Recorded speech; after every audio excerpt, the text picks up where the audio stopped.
Begini lagi depan posisi pantai.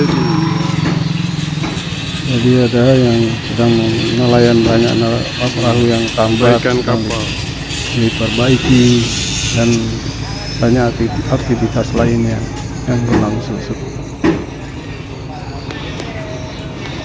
Oke guys, kita berada di Kuala Idi. Oke, tap.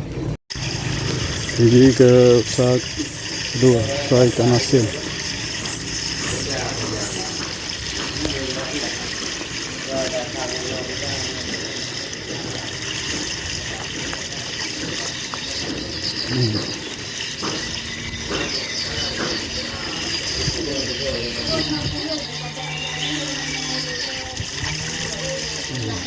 Tibar.